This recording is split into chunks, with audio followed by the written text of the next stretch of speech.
Welcome back to Gulfstream Park. It is February 15th, 2015. Christina Bosnakis joined by Ron Nicoletti, and we've been having a lot of fun this weekend, and a couple of stakes yesterday. Ron, nice weather, a little bit on the chilly side here for southern Florida, of course. However, we can't complain because today's a really nice day. Really nice day here. Beautiful. We got a fast main track. We have a firm turf course this afternoon. Let's talk about all the great guarantees we have. We are Rainbow Six today, which starts in race 6 with an 11-race card, $100,000 guaranteed in the jackpot pool. Also, we have our normal $50,000 guarantee every Saturday and Sunday in the Pick 5. That's $50,000, the last 5 races. And our final of 2 Pick 4s on the afternoon today, $100,000 guaranteed. Races 8 through 11. You mentioned what a beautiful day it is here. We got a fast main track, firm turf course, and 11 exciting races. Yeah, we sure do. Oh, that's right. We got Monday racing, too. How can we forget that? We got Monday racing, President's Day tomorrow, 1 p.m. post. And, Ronnie, did you know who those guys were? Yeah, now I can finally see that those are those President's guys. The President's guys. Well, before we get on to today's card, we'll have a look back at yesterday's card. What fun we had, and I think probably one of the, I should say, nobody had more fun than a good friend of mine, and that's Anna Seitz. She was a managing partner and a part owner of Hit the Board Stables. And Hit the Board Stables, they had a nice filly named I'm Already Sexy. Let's take a look back at the Cooper City Handicap. And Ron, what a performance. Trained by Wayne Catalano. Filly was 7th last time. All kinds of excuses in her latest start, but she really ran a tremendous race. Yeah, you know, when you got to this part of the race, you say, oh my goodness, is the 7 going to hold on? He went 24-29, 48-39, and she just gets up in her classes and gets it at the wire, and it was a very exciting victory for the connections, and it was a lot of fun. You know, I always say that makes for good TV, because not only am I friends with Anna Seitz, but she was so excited she was almost close to tears. And you like to see owners when they invest in these horses, and they come up and they win on the big day. That is what horse racing is all about. Exactly. You never know that feeling until you own a horse, even if it's a small part, how great it is when they cross that wire first. Well, a lot of us were not invested maybe specifically in those horses, although we're invested in another sense. Many of us bet on the horses. So let's jump into today's 11-race card. We will kick off. First race on the card, 35,000 claiming event. It is 7 furlongs on the main track. Ron? My top selection, I went with number 1, and that's Bellamy Chief. Looks like this 5-year-old will be showing speed from the Ralph Nix barn. I thought a pretty useful effort last time. That was back on December 23rd. Just got a little tired in the late stages, Ronnie, but we're cutting back from a mile to 7/8, and I think that's going to help here. Yeah, definitely going to help her. You know, and training pretty nicely for this performance in here. If you're looking at the board right now, 7 horse. That's Wolf Den up there at 2-5 right now, 15-1 in the morning line, very early in the wagering. Yes, just maybe you want to mark that down. I'm sure that horse is going to go up. I went with the 8, and that's a Grive On, and this one is training exceptionally well. Preparation for the first start since facing stakes competition on the turf. But it was last June. George Navarro, 40% with the longer than 180-day layover, takes over the training today and spot this gelding perfectly against $35,000 2 lifetime claimers. So a condition claiming ranks, coming off the long layoff for a bond that's very good at that. Used the 1 Bellamy Chief, as we mentioned, for all the reasons you did. And I closed it out with the 6 Green Diamond Cap. Stepping up, ran pretty good, posted a good figure in the slop against Cheaper. Yeah, I thought he ran a good race.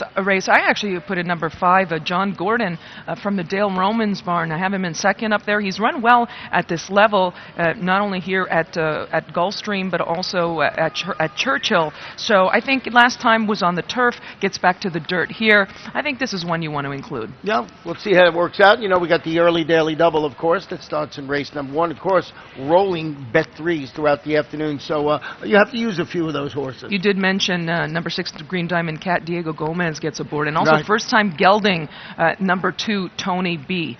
So that's another angle. On to the second race on the card. We do have a 62.50 claiming event, a mile on the main track, and this race kicks off the early pick 4. Ron, we're in agreement. We're perfectly in agreement here, which hasn't been happening all that much of late. But we both went with number 7, and that is Leveraged Loan. 6th last time, was claimed that day, and now in the Mike Pino barn. But if you look at a couple of starts back earlier in January, ran a pretty good race at this Yeah, level. that race on January 14th is what you got to key off. A really impressive winner that day. You mentioned the claim by Mike Pino. Stretch it out to a mile again. Come up empty last time as the favorite, but that was similar, and that was going 7 furlongs. 2 back. Mike Pino's 26% with new claims. He's got Edgar Zayas in the saddle. I just thought all of that made this horse look like the one to fear in the second race, along with the number 6 Convolution and number 8 Revere's Ride. So we're in perfect agreement, and usually when it happens, the 9 wins or something like that. Probably. On to the third race on the card, and we do have it's a starter optional claiming event. It's a claiming tag of $25,000, a mile on the turf course. And our top pick, hey, look, we're in agreement again here. This is, I think it's like lightning's going to strike here. Number 2, and that is Fire Blue, Jenna Antonucci. Now, this 3-year-old colt, the only one that's in this field that's not in for a tag.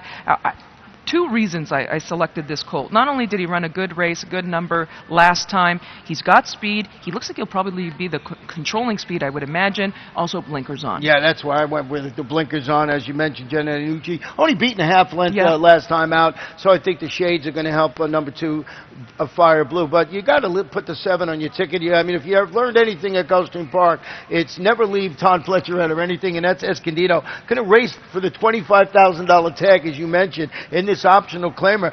This horse wins a $75,000 maiden race, then comes back, runs 5th against $75,000 optional claimers. John Velasquez handling, I see it as a considerable drop in competition.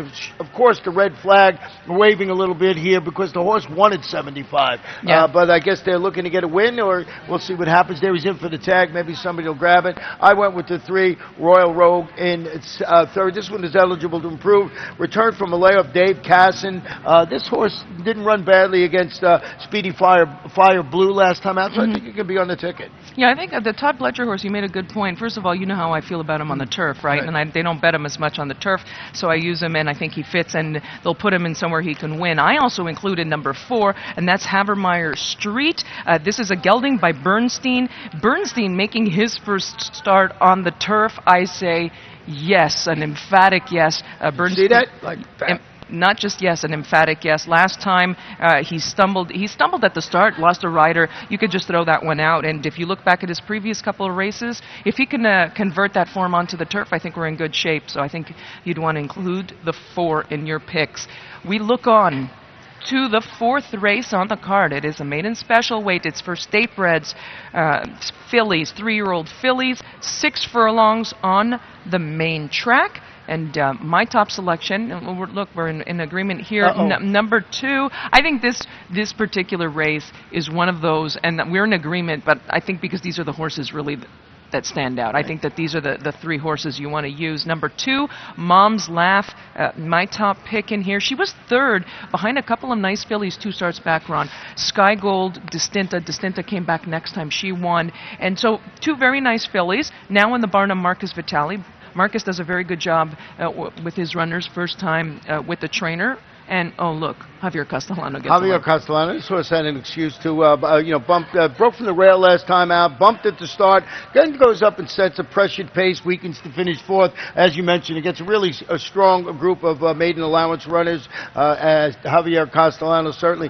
Number 3, Silver Fog. We got something we want to show about number 3, Silver Fog, don't we? Yeah, let's take a look back at Silver Fog's latest race. That was on January 25th, and we had didn't get away to the cleanest of breaks, so now we spot the field a couple of lengths, and now you're in the position, you're hustled up, and I think perfectly what you would expect in this stretch drive. We got a little tired late. Yeah, I mean, that's usually what happens in that situation because you got to be used early and everything like that. And you know the old adage: if you run early, run fast early, you got to run slower late. So, and that's what happened there. But I thought that performance certainly belongs on the ticket. It wasn't bad. Recovered from the troubled start. He hopped in there. He rushed up. He set the pace. Finished 2nd, as you saw in the video. And the number 7, Sierra Squall, for 3rd. I have in there from the Ian Wilkes-Barre. And with Ian, you would expect they would need one, and they'll step forward in their second start. Yeah, he's 20% with maidens making their second start. So number 7, Sierra Squall. Once again, we are 2, 3, and 7. On to the 5th race on the card. It is a 50,000 maiden claiming event, 7.5 furlongs on the turf course. And we do have a scratch of number 2. Number 1, Came Up Rosie, will be ridden by Red Hot Paco Lopez. Paco, he had a good day yesterday, didn't he? And he enjoys the game, that's for sure. He sure does, and he makes us enjoy the game too, because he's a lot of fun. But our top selections, I went with the number 7 in here, and that's a Starship Hostility, dropping for Steve Dwoskin. If you look at that career debut, maiden 35, and that was back on January 2nd, she ran a pretty good race, and I think she was ambitiously placed last time, Ron, but I think she'll run a better race here. Yeah, we basically got the same try again, just in different order. I did go with the number 10, Gorgeous Dream, and Gorgeous Dream, we'll go back and show you its race back on January 19th. Before you tell you why I put it on top here, you'll see her right now, and she's the 13 that day, and she had some little bit of trouble in there. She got checked, and in that race, you'll see it coming up, and I just thought of that performance. I was going to put her on top of my ticket. Just had a little bit of trouble, and I thought, she broke from post 12. She stalked the pace 4 wide. She checked it to 3/16 pole, as we just showed you. Finished 7. This is a daughter of Pomeroy, and here's what I liked about it, too. She gets a vote of confidence when Javier Castellano rides her back, so I put her on the ticket, but I'm not going to leave your 7, Starship Hostility, off the ticket for all the reasons you mentioned. Mm-hmm. Then the number 3, which you actually put in second, that's Unforgettable Mark. This is a daughter of acclamation by royal applause, debuting for Wesley Ward. Series of not great workouts at Palmettos, but this is Wesley Ward. We mention this every day. She ran actually a good one, a couple of her 2 previous works, and I think her pedigree, she's certainly bred for the grass. So Wesley does a good job with his first-time starters. I had to include her in this 5th race. We're going to take a short break, folks, and we will come back and have a look at the 6th race on the card that kicks off the 20-cent Rainbow 6. Gulfstream Park is one of Florida's top entertainment destinations, mixing restaurants, clubs, a casino, and international boutique shops with world-class racing. In a lavish, sun-drenched setting with the feel of a Mediterranean village, Gulfstream is a leading year-round entertainment and tourist destination and the home of luxury residences in 2014. The Stronach family, owners of Gulfstream Park, is committed to the sport of thoroughbred racing and the grace, spirit, and generosity of the horse. The Rainbow 6 is back, and it's better than ever. Now with a 20-cent base wager, it will expand the market for the popular bet. And in addition to doubling the base wager, the percentage return for the winners on the day the jackpot isn't hit increases to 70%, with 30% going to the carryover pool for the next program. Gulfstream Park, you got to be here each and every day.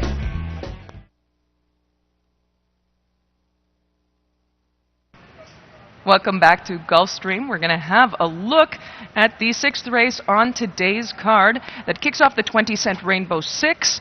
And it is a 7.5 furlong event. It's a maiden special weight for 3-year-old fillies.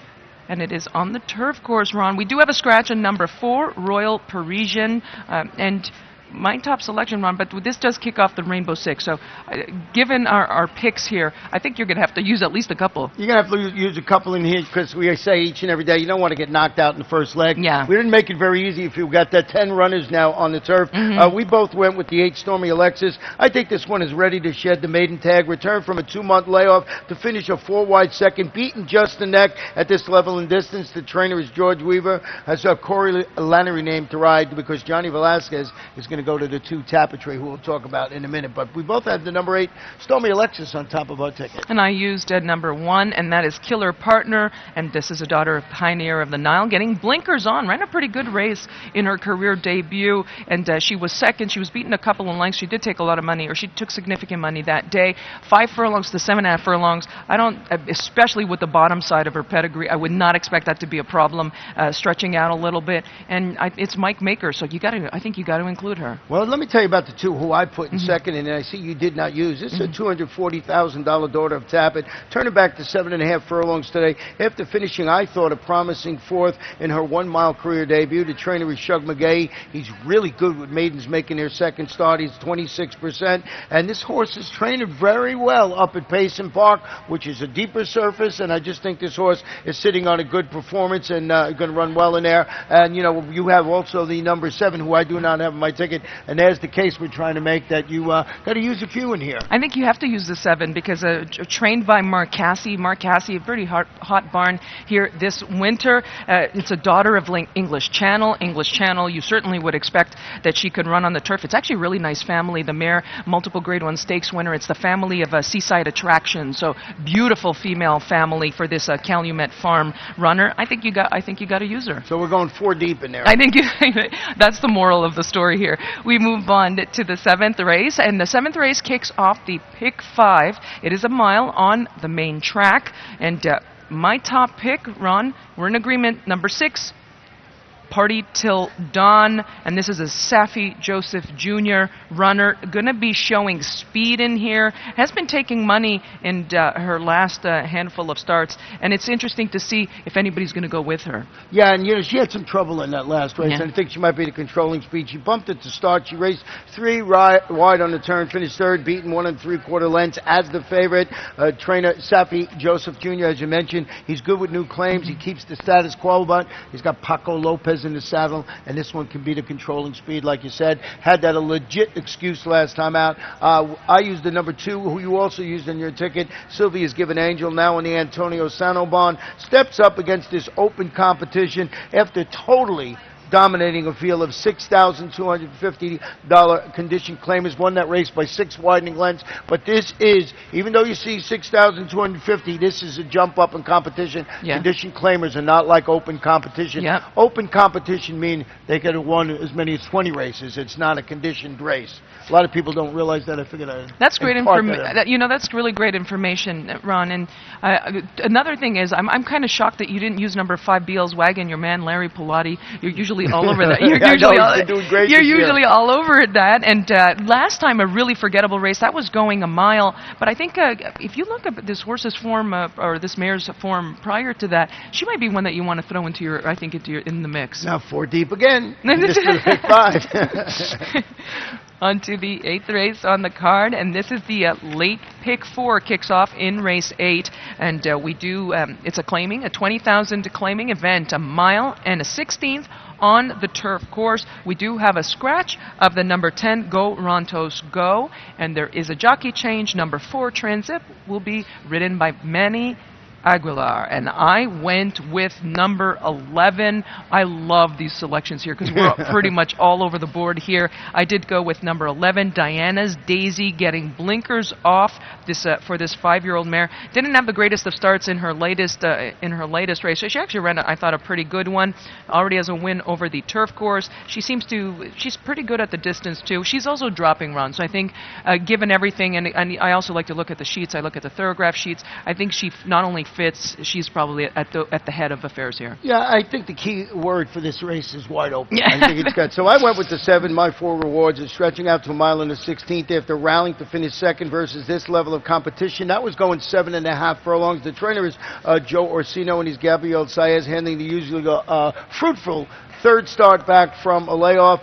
We both have the 5 Big and Toasty on there. Louis Ramirez claimed this last horse last time out. Edgar Prado. The hardest I had and didn't know what to do with in here. This horse ran really well back. That's the one, When We Act, from the Cathy Mongeon barn. This one, the daughter of Giants Causeway. I think it spotted well, coming off a long layoff. But that was a nice race, breaking its maiden. Yeah, it sure was. And again, as you make the point that that's a pretty wide open race, and for that pick 4, we're going to have to use a few. You might even use all. It's a pretty. I think you're going to have to spread in that 8th race. On to the 9th race on the card, and we do have an allowance optional claiming event, a claiming tag of $25,000, 7.5 furlongs on the turf course. We do have 1 jockey change, number 4.